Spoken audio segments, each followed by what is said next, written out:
Welcome, everybody, to this evening's class on socialism. We're in the 12th lesson.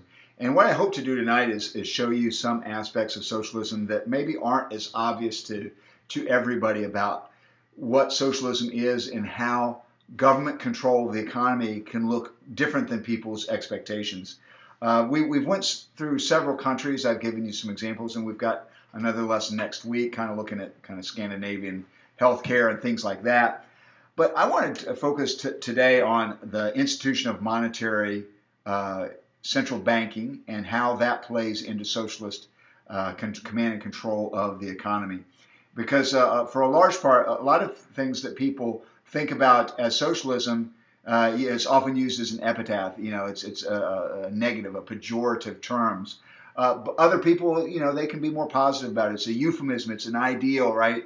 But in the reality of however you think about socialism, a lot of people don't think about socialism as being something that exemplifies a long-standing practice in the United States, which is ostensibly, you know, the world's free market economy, which in many ways is true, but in many ways is not, as we'll see. So we've gone through some of the countries. I want to take you through what I'm calling monetary machinations, and I hope you will find this educational as you think more deeply about what it means for the state to control the means of production. So as we go through this class, I want to just first review about 4 charts that we had from the first lesson and thinking about the reasons of socialism. We had 3 reasons. I'm going to go ahead and build it and then we'll talk about it. You know, we had this idea of the rationality of planning because Marx was the big driver on this. The anarchy of capitalist production, all this waste you could overcome if you just had a wise central planner that could orchestrate the allocation of resources. A lot of other people were interested in socialism because of concerns over inequality. And in those cases, you could have the central planner, by controlling the means of production, could also determine the allocation of the distribution of the proceeds, i.e. the CEO could only have, say, 4 times the salary of the average worker, or something like that, whatever the case is. But you could use the control of those resources to lead to a more equal outcome of the distribution of the product of collective processes. The final category reason we said was some people just simply like to control the economy. They think they know better, or the groups they represent would know better what should be produced and what should not be produced. And so, you know, the classic quote I had was from Bernie Sanders in the previous election, where he said, "We don't need 23 choices of deodorants and 18 choices of sneakers when kids are going hungry." That seems to me to be a little bit of a false dichotomy, that we have to choose between having kids having food and having different numbers of deodorant. But that's another point. But the point is, he would like to control to be able to decide what is produced and what is not. Those are all reasons that people have for socialism. But when we took a little closer look, we looked at the definition of socialism, and we focus on the classical view of it. Really, who owns the means of production? And with the ownership of the means of production, how do they organize production to serve whatever the social goals are? The state can do that. And to serve its view of stated social goals. The market tends to do it through emergent processes, and the social goals will be determined by the interactions of millions and millions of market participants. There are a lot of variants of socialism. You can read down and look through some of these reasons I put in the previous time we talked. Maybe one of those characterizes somebody you know or yourself. I'm kind of fond of the very last one I've got there, because I think that's really kind of the key way to think about socialism is what it's not. It's always an ideal. It's always something that we think it could be aspired to, right? And the present reality is not socialism. There may be facets. So, you know, if you talk to Bernie Sanders about what he means by socialism, he will say, well, I kind of like the welfare state that they have in Norway and Sweden, that kind of thing. So it's like that, but it's not exactly that. Of course, the people up in Sweden say, do not call us socialists. We are not socialists. They have large parts of their economy that are very market-oriented.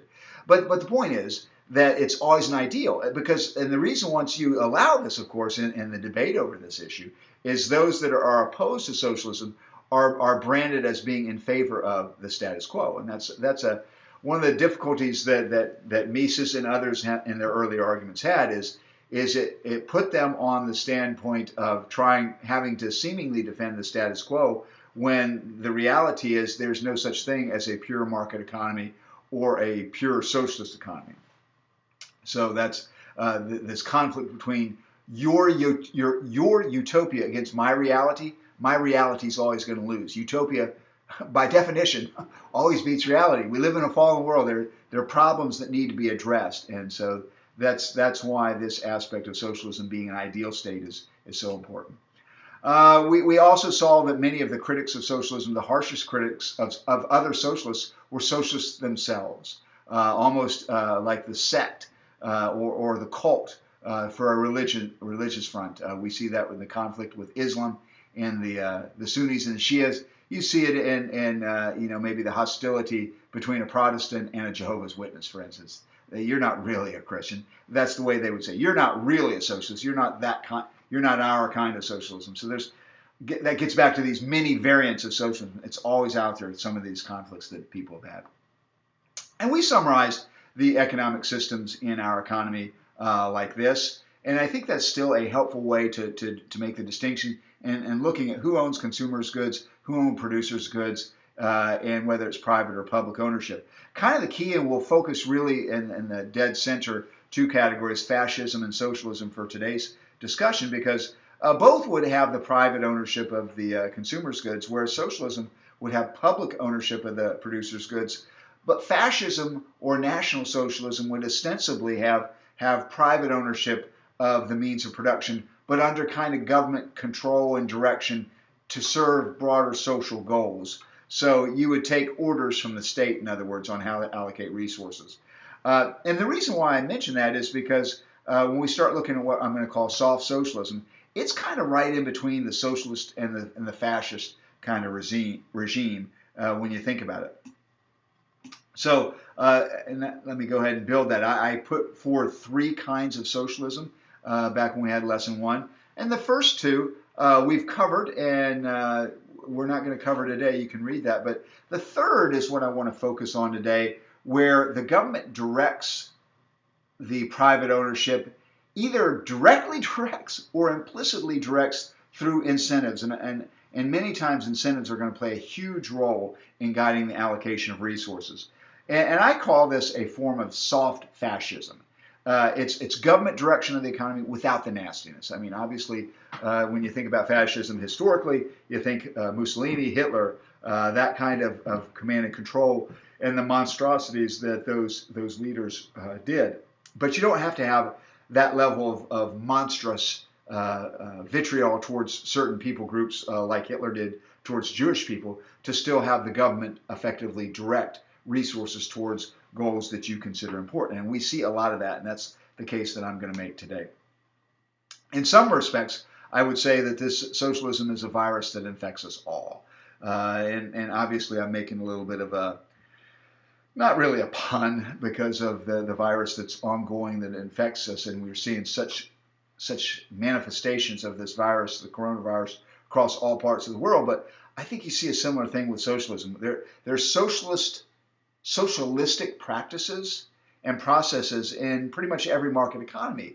And when I get to our monetary institutions, we've had a Federal Reserve, a central bank, for over 100 years. Yet almost no one would think of the United States as a socialist institution. And yet I'm going to argue to you that is something that is very consistent with socialist thought. You'll see what I mean in a moment. So at some level, we all have a little bit of socialism in us. Ludwig von Mises was asked about, what's the sign, if you will, that you are still a free market? Because even in his time, as Hayek had said, I think I quoted earlier to you in one of the classes, we live in this mixed economy of what he called interventionist chaos, right? It's not free market, it's not socialism. So Mises was asked, okay, what's a free market economy really look like? What's the essence of it? If you have that, you're still a free market. And so for Mises, he said the key feature is you've got to have an active stock market that is owned by the capitalists. And so that's not really his quote. It's the way I understand Mises think about it. He's really saying, are the decisions to allocate capital made by the private sector on behalf of consumer demand, or is it made by the public sector on behalf of some special interest? If those decisions to allocate capital are made by the private sector, by private entrepreneurs, because for Mises, entrepreneurship was the key driving factor in an economy, then you still were, in essence, a free market economy. But I think Mises, while I agree that that's at least a necessary, I don't know that that's a sufficient condition to ensure that we have a free market economy.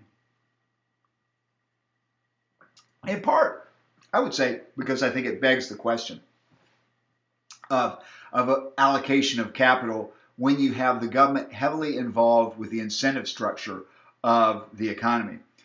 Because if you're allocating capital to meet political goals rather than consumer preferences, is this free markets in operation, or is this socialism? Unfortunately, it's often heads I win, tails you lose. What we see in what we call crony capitalism is in many cases a partnership between the private sector and the public sector. And what happens is that the private sector is allowed to privatize any gains. If they do make profits, they get to distribute those.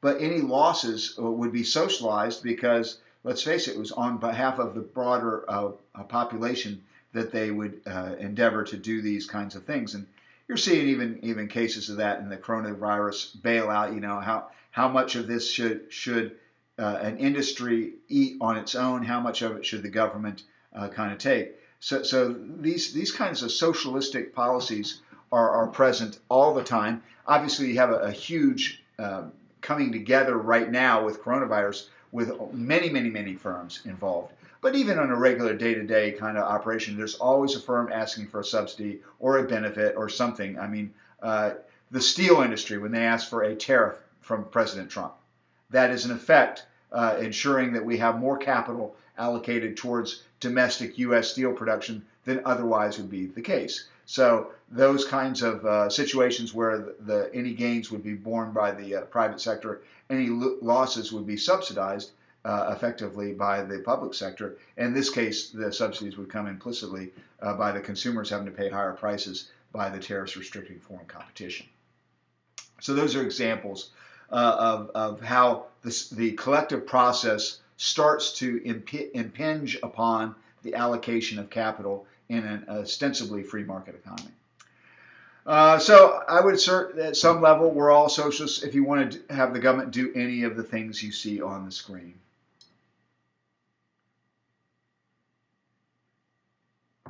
Maybe you like some of those, maybe you like all those, maybe you like none of those. Nevertheless, there are things that on there, for instance, very few people would be alarmed at the Federal Reserve lowering interest rates.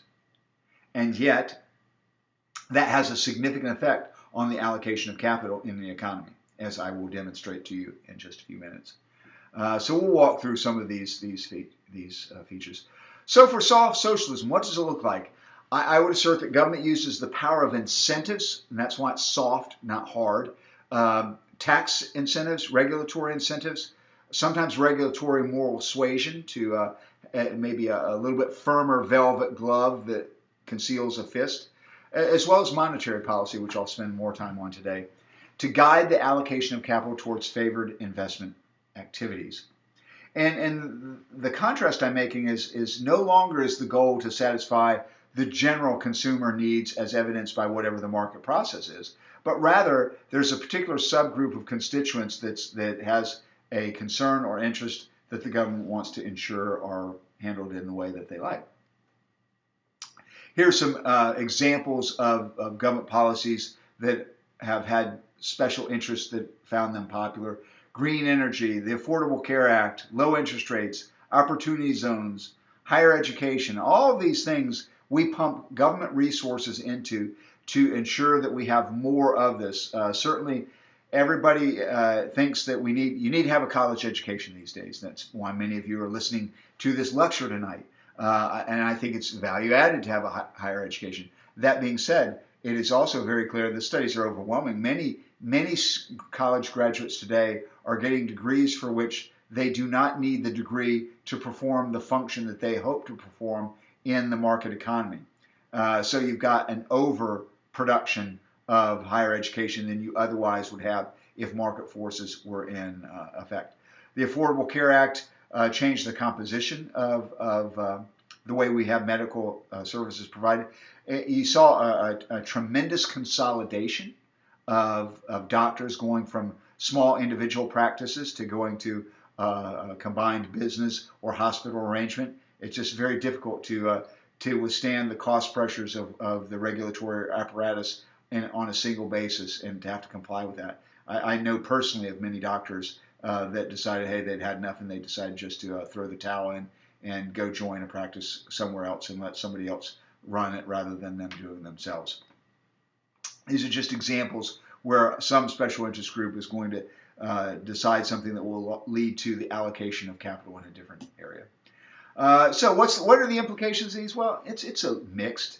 In general, I think it leads to lower economic performance. I think we see that in large case, even where you have just a large welfare state kind of thing. That's not what I'm talking about today, but we see that overall you see lower economic growth, but it's not huge. It's not a disaster like what we saw with Venezuela or the Soviet Union, those kinds of things. You have corruption, but it's not huge.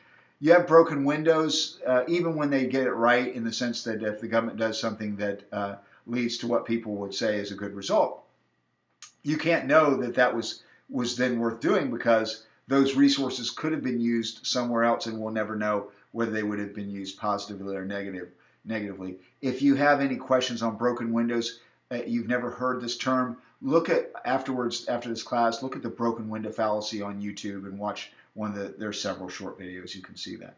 But we also have the boom bust business cycle, which I'm going to elaborate on in a moment. Regardless of what you think, it's clear about these policies that there are winners that come with these policies and there are losers.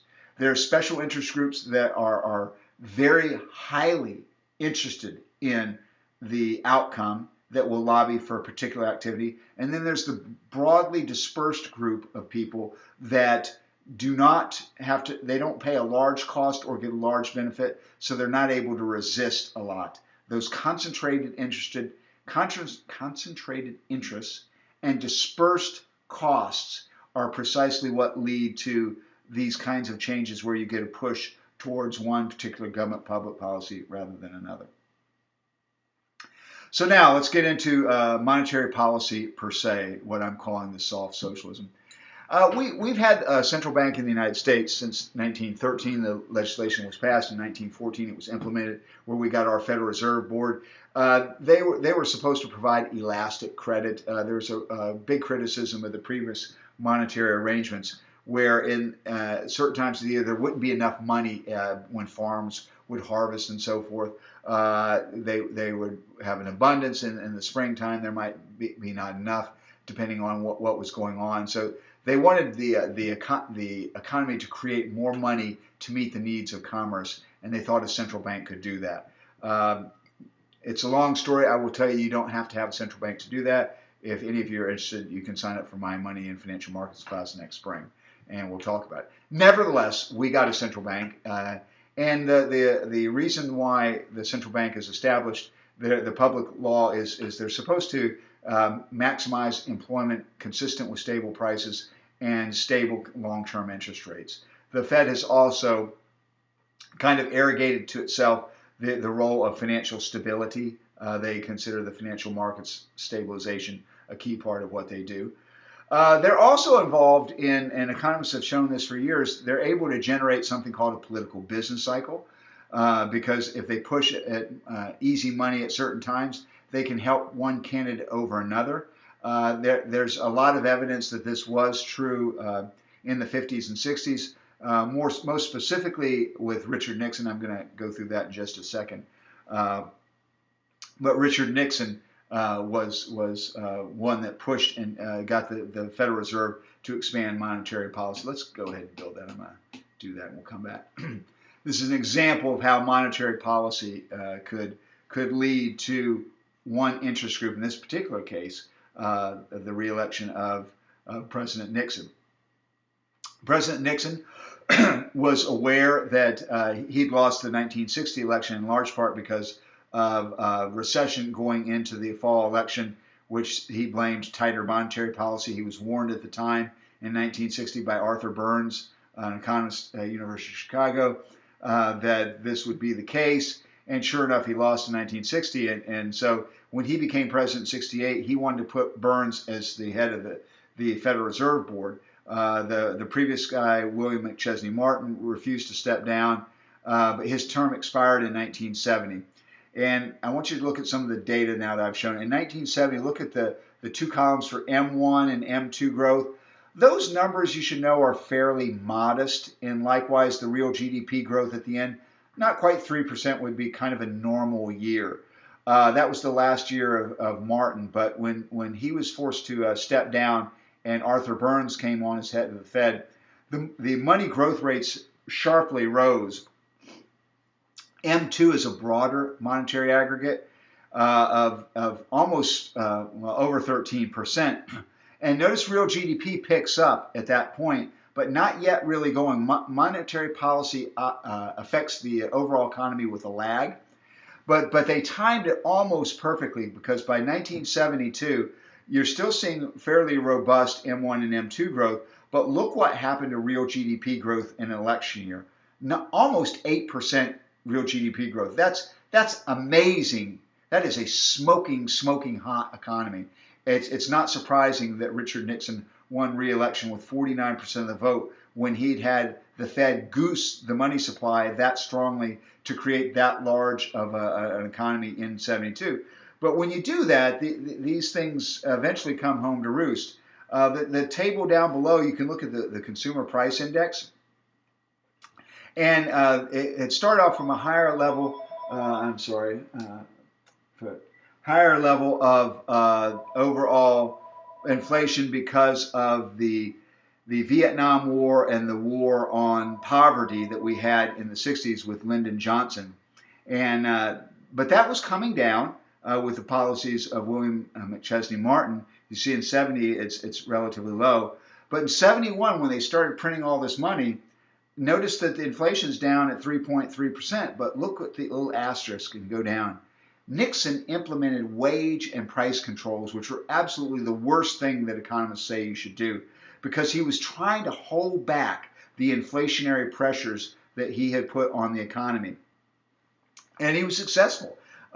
They kept wage and price controls in effect all of 1972. And notice while inflation kicked up a little bit, it wasn't much higher than 1971.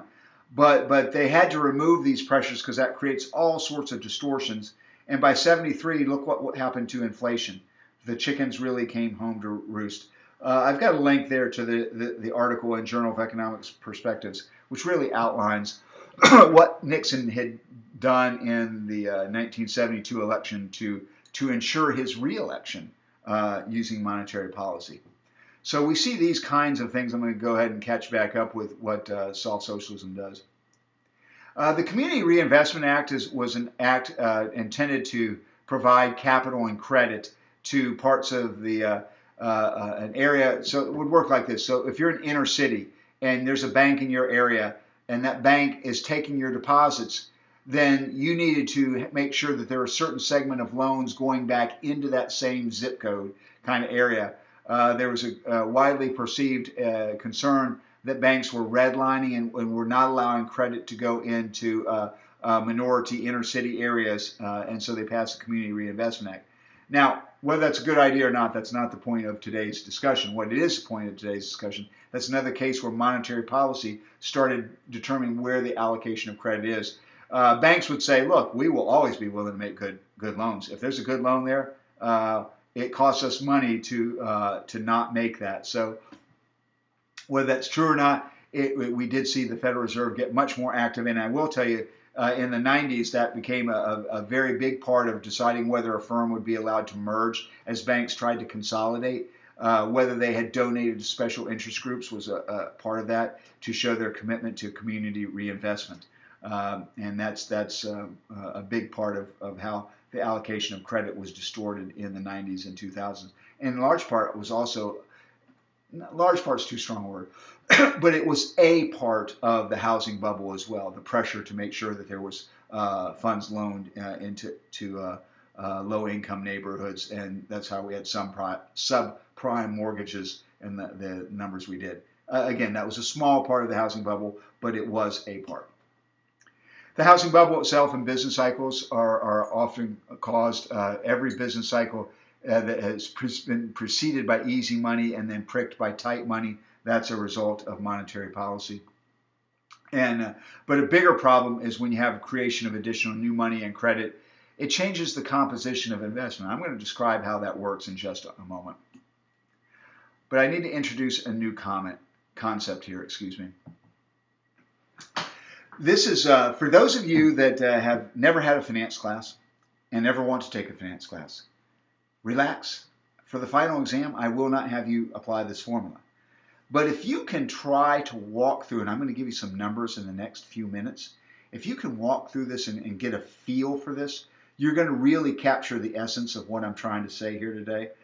But we need to understand why you would value an asset in the future at a certain price. And I will tell you that we would define a fundamental value as the present discounted value of future cash flows.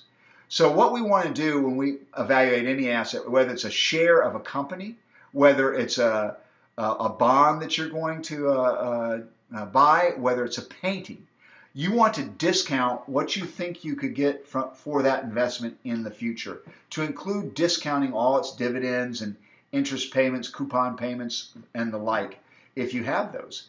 And so we all discount future values because a dollar in the future is worth less than a dollar in the present. And the first question is, why? This is not a rhetorical question.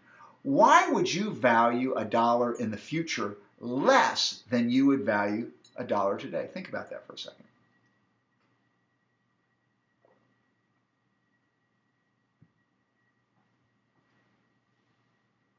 Why? Well, how about if I were to give you today a promise to give you $100 a year from today? How much would you give me for that $100 that I'm going to give to you a year from now? And I would assert that it's going to be something less than $100. And how much less depends on the interest rate. And with that little subtle hint, it should start to help you understand why. Because look, $100 a year from now, if you were to say give me $99 for $100 a year from now, that $99, you could have taken that money and put it in the bank and earned interest.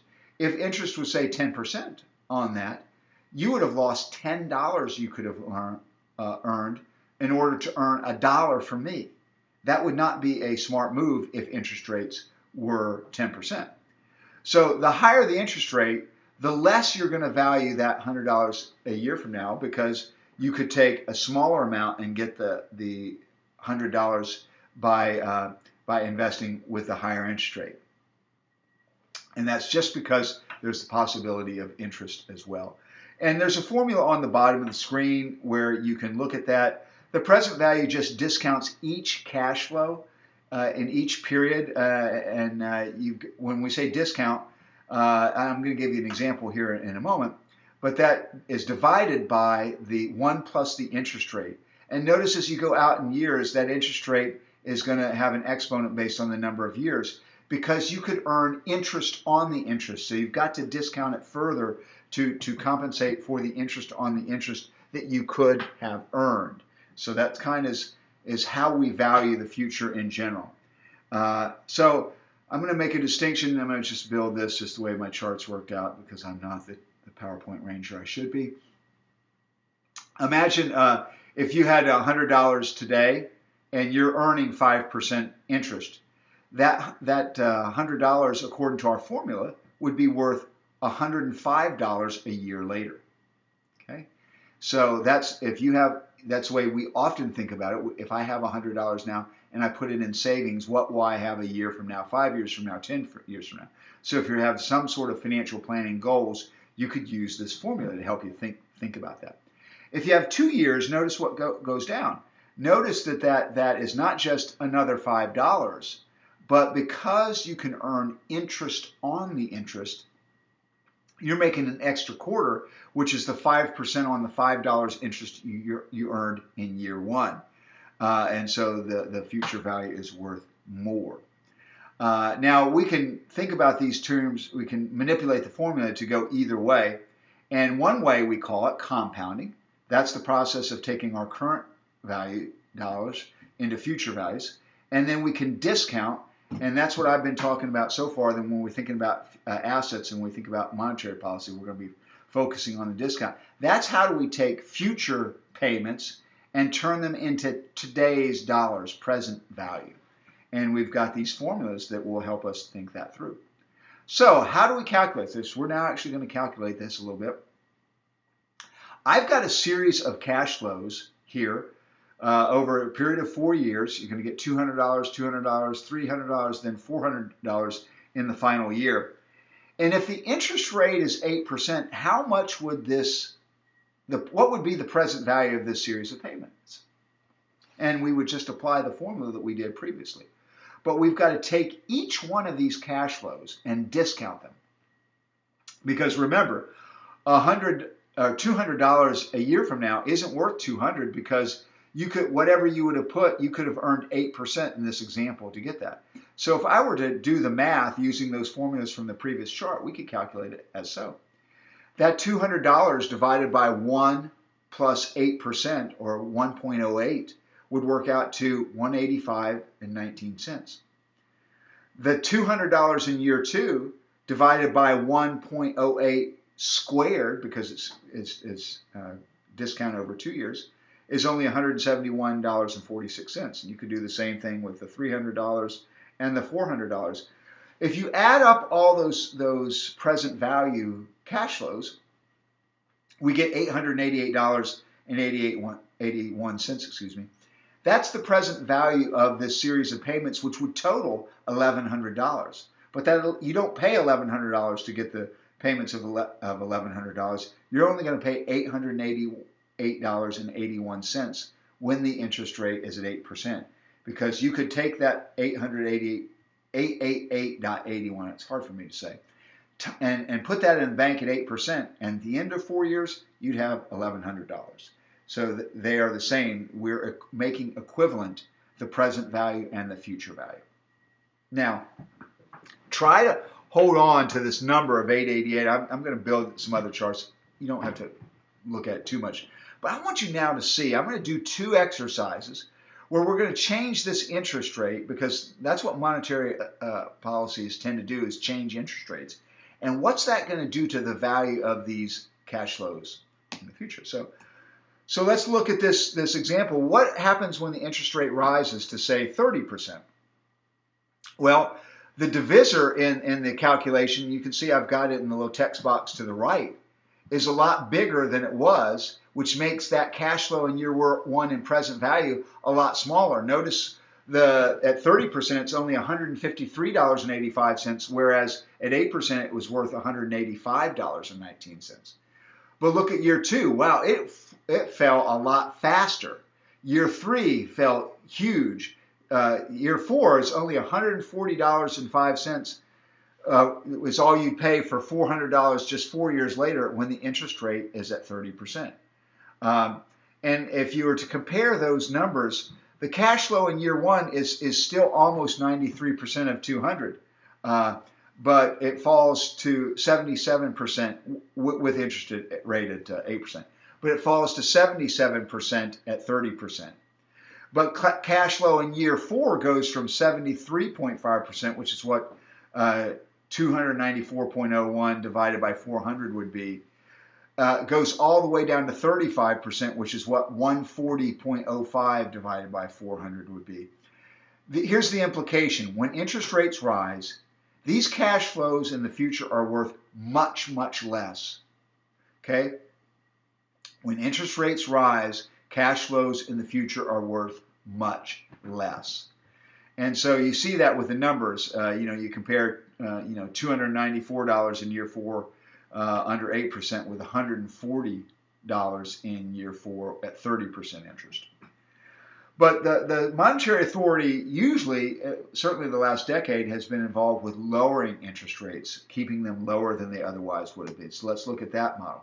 What happens when the interest rate falls to, say, 2%? Once again, I put the table over on the left so you can capture what the 8% is. But look at those numbers with a much smaller divisor. Notice you don't discount much off of what you were going to receive. In this case, the present value is $1,040.55 for the $1,100. You don't discount very much that $1,100 because the interest that you could have earned would have been very little at 2% interest. And at year 4, notice you're getting almost, or actually a little over 92% of the future cash flow, but it was only 35% when the interest rate was at 30%.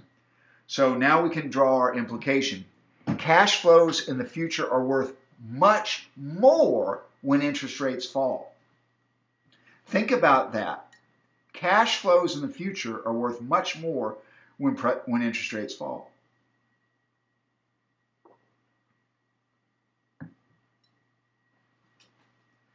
This has implications for us. When we're calculating the present value or the fundamental value, any asset becomes more valuable when the interest rate falls because the cash flows that asset would yield in the future become more valuable, just as we saw in this calculation.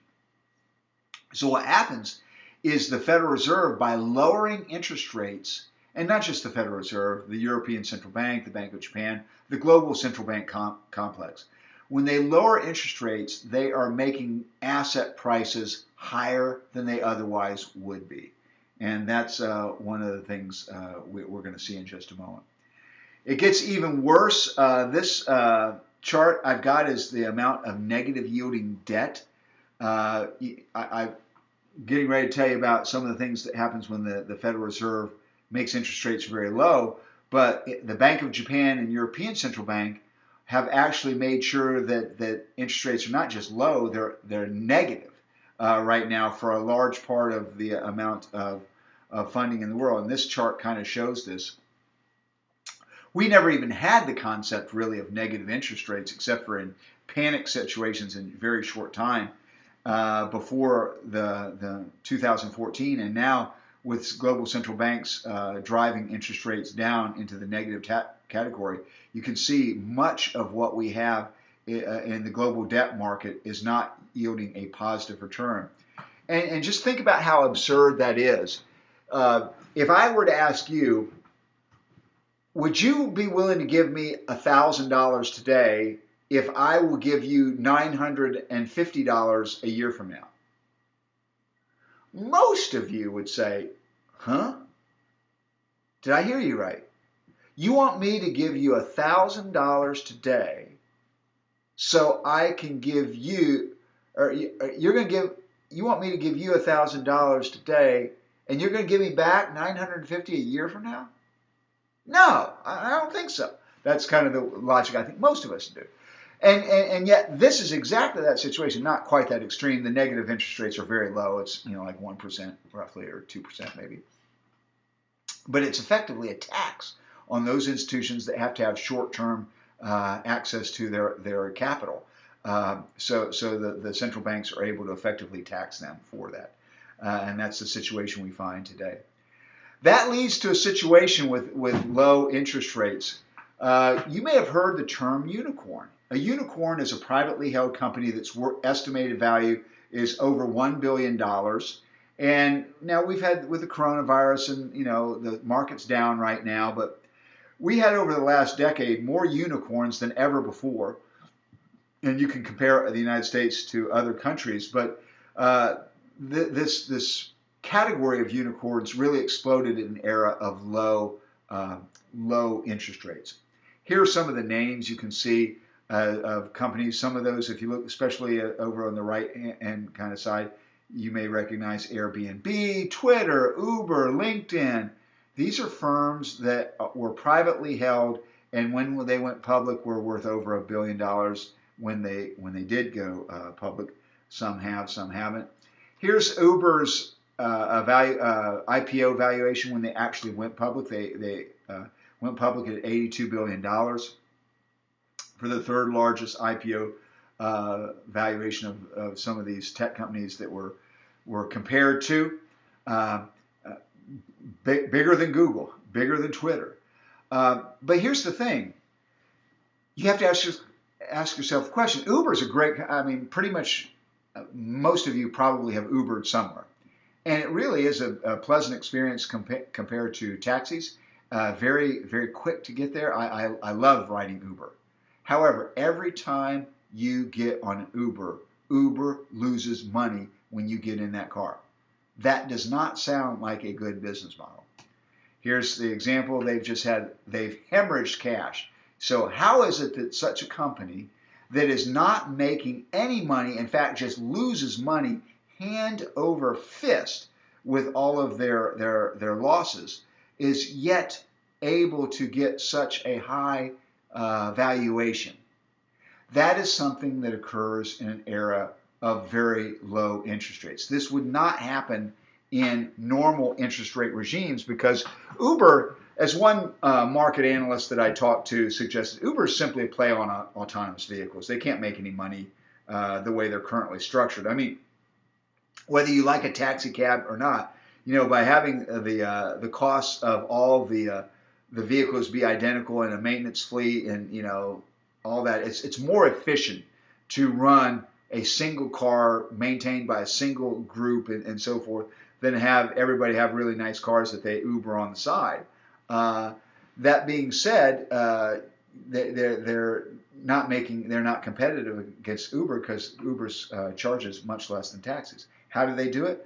Well, Uber, if and when we get autonomous vehicles and they don't have to pay the driver, then they can get their own fleet of their own vehicles, and then they can potentially take out the taxi cab drivers. That's a bet on the future that may or may not materialize, right? But if it materializes, those out year money cash flows become more valuable in an era of low interest rates. If interest rates were much higher, Uber would never be given the money that it has been able to have access to for this perceived cash flows of the future. Remember what happened when interest rates were at 30%, how little those future cash flows became worth in years 4, right? So you'd have that same kind of situation. This is just kind of a reflection of the numbers that we see. And it's not just Uber. Uber and Lyft also loses money. So it's the overall kind of economy we were in prior to the coronavirus. Forgive me for a very busy chart. You don't have to read all this. I just cut and pasted from a couple of headlines that I saw online. I thought this was interesting, just to be illustrative to you. If you were to scan, and you can read this, I'm sending these out in advance, but there's a bank, they call it the Uber moment of banking when this one financial tech firm, N26, was going to go in. And they keep raising money, and they were talking about an Uber moment for the disruption that would happen. But instead, all we're really seeing is the Uber reality of their hemorrhaging cash, just like Uber does. And so this N26, after raising $170 million, after its $300 million valuation, they just keep losing money. And the quote down at the bottom left ought to say it all for you. In all honesty, profitability is not one of our core metrics. Well, I can tell you as a dean of a business school, for someone that says profitability is not one of our core metrics, lots of debate whether that should be the only metric. But to say it's not a metric at all and we can just keep losing money, well, I'm here to tell you that does not happen in markets where you have normal interest rates. This can only happen when you have the monetary authority driving interest rates to kind of force this. And if you look over on the right-hand article, it was talking about how the IPO class of 2019 was going to be the least profitable. And if you look at the second bullet in there, only 24% of 2019's newly tradable companies are expected to report positive net income in their first year on the market, compared to 28% in 1999, the peak of the tech boom. In other words, this last year's class of IPO companies are even weaker than the bubble years of the tech drive before the tech bubble burst in 2000. This is something that's getting more and more difficult, and obviously leads us to a situation in the era of the coronavirus where it's simply not sustainable. These firms are really getting hammered.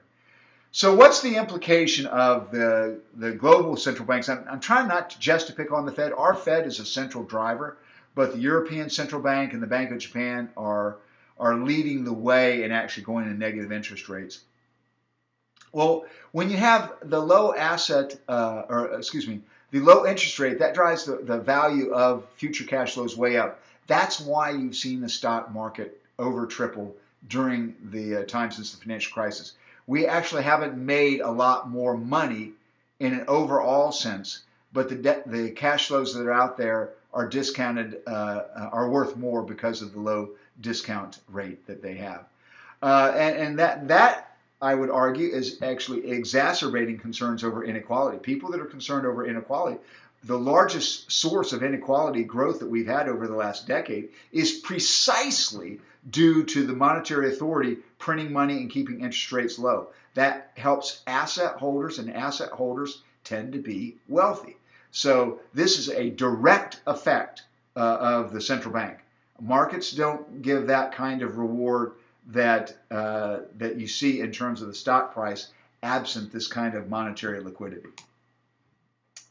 Second implication is we've seen a massive shift towards more debt finance than equity finance. It's a more leveraged economy, which puts us in a more difficult spot in things like this coronavirus. So we've seen a lot of the airlines are being criticized because they had a lot of stock buybacks over the preceding few years. And some of the critics say, look, if they would have saved that money instead of buying back their stock so they could earn a big bonus, then we wouldn't have to bail them out. And there's some truth to that. But here's the thing. These stock buybacks are a direct result of the incentives we place on these firms.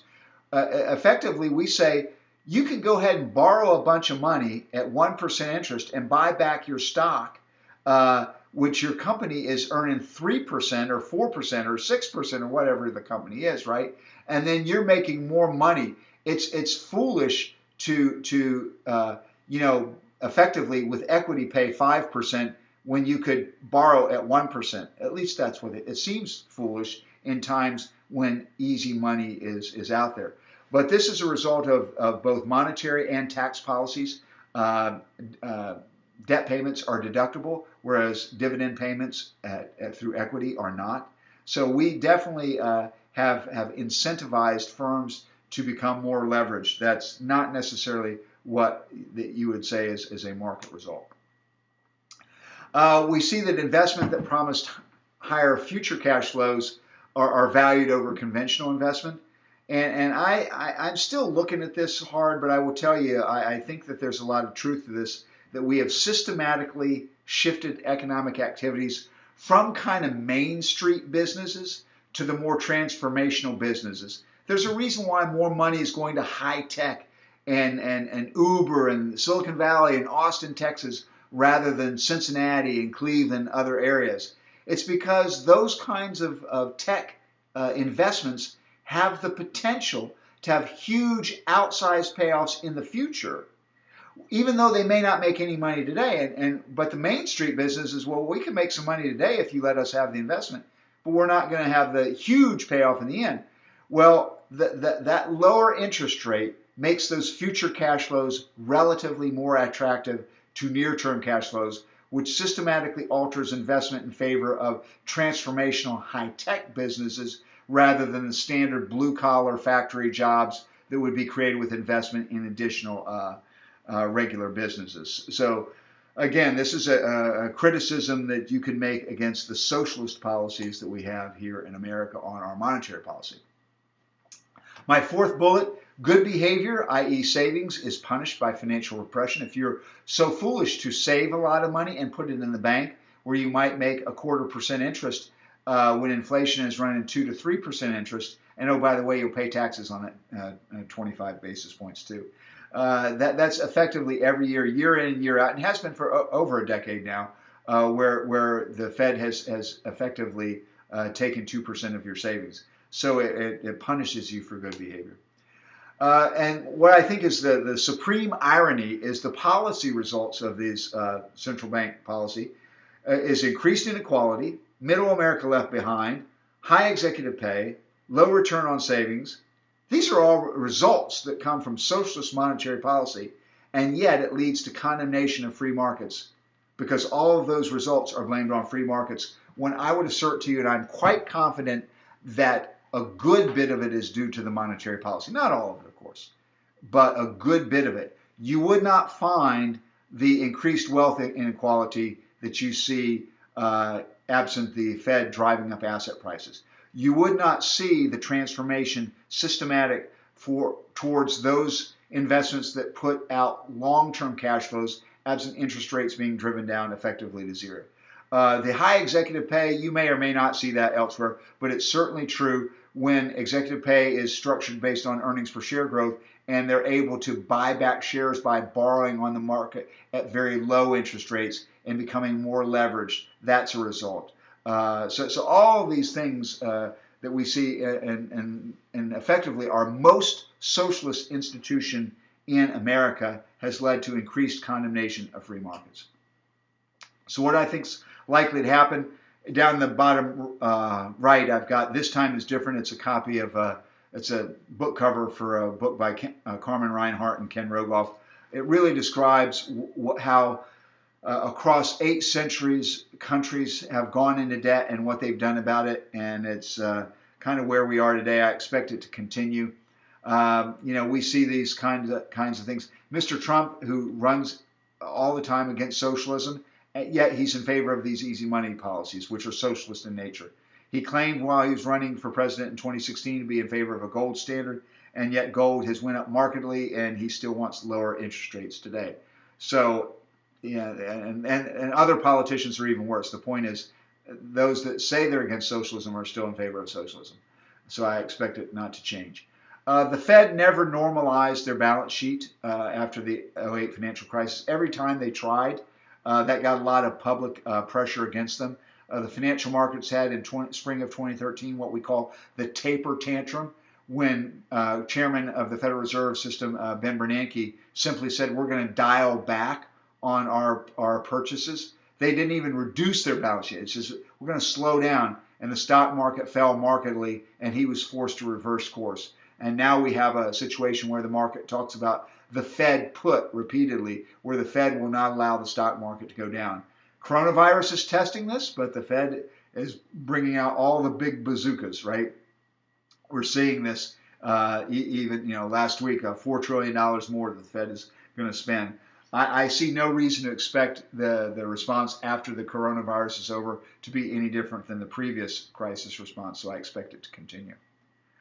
The resulting decade of debt buildup that we had since the financial crisis, I don't see how we're able to normalize interest rates. And when I mean normalize, maybe go to the historical, 3% short term, 6% long term, because at those rates, all the debt that's in the economy, we would be so leveraged, it would be unsustainable for both governments as well as businesses to pay the higher rates. And I say this time is not different, so I expect more financial folly in the future, unfortunately. And these are all examples, I think, of soft socialism. Again, you should know I'm in a minority here, probably a strong minority among economists that would make the claims I've made today. I think they need to consider my arguments. I think very few people actually think about the implications of the Federal Reserve the way they should in terms of how it affects the allocation of capital, how it affects where the economy chooses to invest. It's not like in general, I'm not saying that the Fed policies don't lead to some specific investments. It typically does not do that, but it does shift, as I said, towards things that have benefit from the lower interest rate. And that's kind of what the point of this is.